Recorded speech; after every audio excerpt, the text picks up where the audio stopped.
Well, following the death of Toronto Police Officer Mark Pinizzato, the impact of his loss is being felt far beyond the front lines, especially by loved ones who wait for officers to come home each day. A support organization called Canada Beyond the Blue says fear, anxiety, and grief are especially raw right now as police families process the loss and the risks tied to the job. This morning, we're joined by the group's co-founder, Dilnaz Garda, for more on the support available for families navigating this really difficult and violent time against police officers.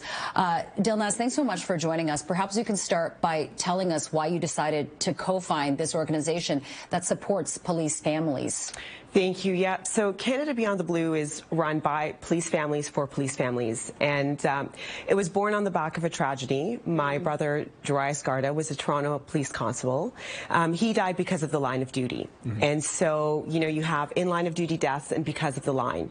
So the cumulative trauma that they face leads to PTSD. And that is definitely what my brother experienced. And after years of battling, he died by suicide. There were no resources or supports. We didn't know where to turn. And so I wanted his name not to stop there. There had to be a lesson. There had to be a legacy. And we could do better. And so we did. And Canada Beyond the Blue was founded to help police members with their families.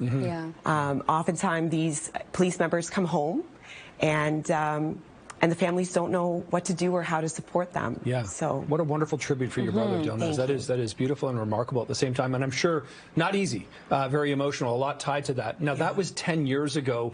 How have you been able to move things along in the last 10 years? What do you offer, and how much help have you seen? How much support has it brought to families? Thank you. Like, you know, anything else, I think mental health takes time to catch up, right? And we saw COVID kind of move that forward.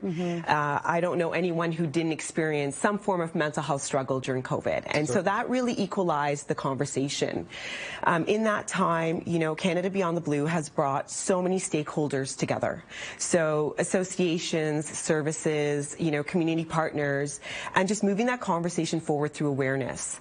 You know, I think that what we didn't have 10 years ago is certainly available now. And what we try and do is, sometimes navigating the system is so hard. We take that barrier away, right? So when you call us, it goes directly to us. There's no tie to the service or association, just in case the member has some nervousness around that, right? You know, you're worried about that. So, and then we provide access right away.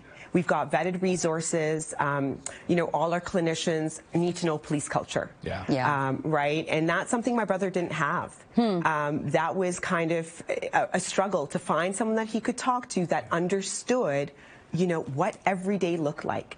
You think about it, you know, most people will go through 3 to 10 traumatic events in their lifetime. An officer will face close to 800 or 1,000. Right, It's probably 3 to 10 a shift in some cases. That's right, no, it's quite startling when you think about not just the policing, how it can be isolating because you're experiencing that trauma, but every family that supports a police officer is tied to that. Absolutely. So they need those resources as well. In light of the recent deaths of police officers, Pinizzato and Taryn Bali, have any of their kind of family members reached out to you yet, or people that knew him? We have seen such a surge in family anxiety. Right? Like, you know, we did not sign up for our police members to get murdered. We didn't sign up for that. We signed up to support them in serving the community and keeping the vulnerable safe. So there has absolutely been a rise in anxiety. I can't imagine, you know, how could there not be? As a mom, as a parent, as a wife, right? Like, sending out my police member, it's incredibly scary. And it's gut-wrenching. The funerals were absolutely heartbreaking. Yesterday was incredibly emotional, a difficult day for so many involved, of course, directly the family, but then beyond. Listen, Dilnaz, we really appreciate the time this morning and the efforts that you continue to offer to police families right across Canada, Canada Beyond the Blue. Thank you for that this morning. Appreciate this. Thank you so much. Thank you. All right, take care.